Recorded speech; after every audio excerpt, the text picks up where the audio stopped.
Assalamualaikum warahmatullahi wabarakatuh. Apa kabar kakak cantik sama bang ganteng? Gimana kabarnya pagi ini? Sehat kan? Udah minum SU belum? Oh udah, keren banget. Oh ya, hari ini Bu Guru punya kartu lagi nih. Nih, Bu Guru punya beberapa kartu. Hari ini kita mau bermain kartu lagi. Nah, Bu Guru mau nanya dulu nih sama kakak-kakak sama Bang Ganteng. Kalau senyum yang kelihatan apa? Apa yang kelihatan? Sama kayak ini kalau senyum? Iya, yang kelihatan GI. Apa itu GI? Iya, pintar. GI gigi. Ayo kita panggil GI gigi gigi.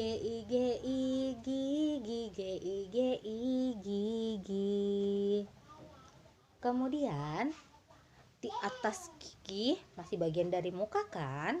Nih yang sering kita pakai untuk melihat apa? Iya, ada MATA.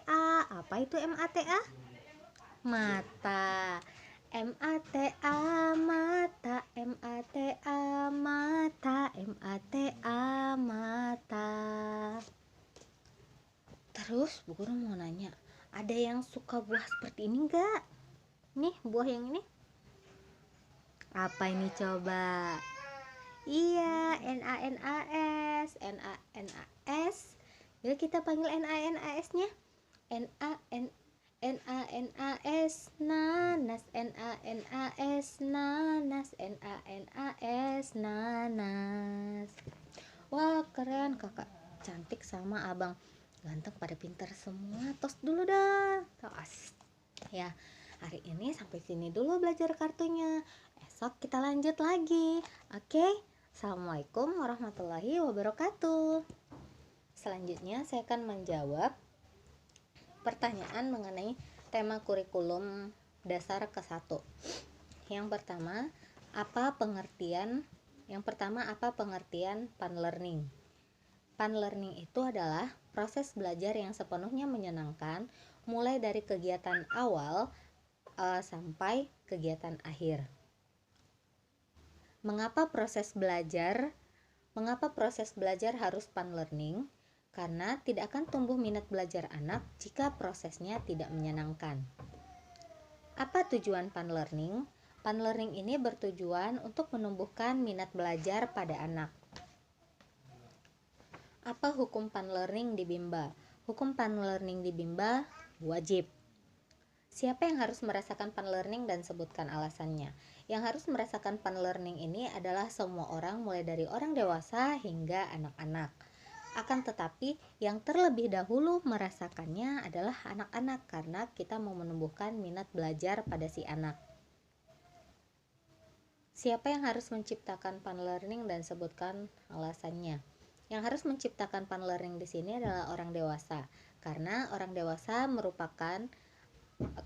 dewasa yang harus belajar dan membimbing si anak dalam proses pembelajaran.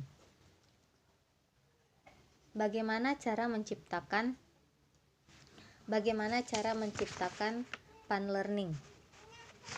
Cara menciptakan fun learning ini yaitu melalui metode small step system. Bagaimana cara mengevaluasi anak apakah fun learning atau tidak? Ini dapat dievaluasi melalui proses pengamatan saat proses pembelajaran di Bimba, misalkan pada saat tatap muka, secara langsung, ataupun distance learning. Nah, ini dapat dilihat ketika proses bermain modul-modulan atau bermain baca-bacaan, dapat dilihat apakah si anak tertarik mengikuti proses kegiatan tersebut atau tidak, dan dapat juga dilihat bagaimana ekspresi si anak saat mengikuti selama proses kegiatan berlangsung.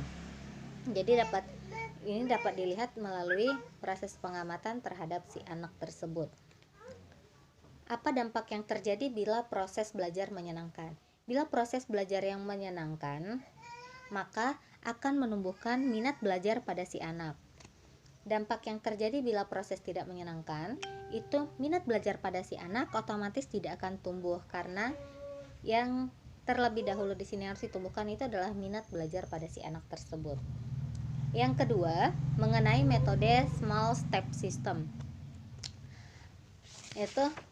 Yang kedua mengenai metode small step system. Apa pengertian small step system? Small step system yaitu merupakan proses belajar yang dilakukan secara bertahap sesuai dengan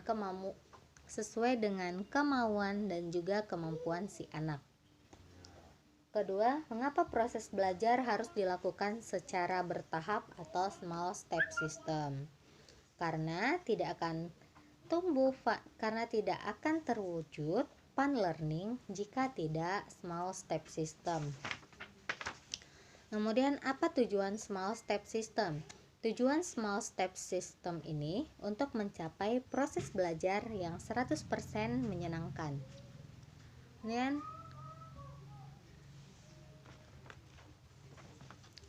Kemudian bagaimana cara agar motivator dapat mewujudkan proses belajar yang small step system?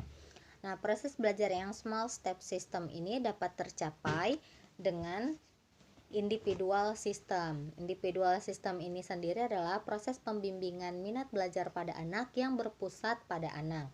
Artinya, anak sebagai objek belajar dan motivatornya sebagai fasilitator. Kemudian, apa dampak yang terjadi bila proses belajar small step system? Jika dilakukan secara small step system, maka otomatis pembelajaran yang 100% menyenangkan tadi atau fun learning akan terwujud sehingga dapat menumbuhkan minat belajar pada si anak. Apa dampak yang terjadi bila proses belajar tidak small step system? Kalau proses pembelajaran tidak dilakukan secara small step system, maka pembelajaran yang 100% tadi tidak akan tercapai. Karena dalam proses pembelajaran pada si anak yang harus kita tumbuhkan terlebih dahulu itu adalah minat. Ketika minat belajar si anak tidak tumbuh, maka kemungkinan keinginannya dalam belajar itu akan berkurang atau bahkan tidak ada sama sekali. Demikian dari saya. Tetap semangat dan terus belajar. Assalamualaikum warahmatullahi wabarakatuh.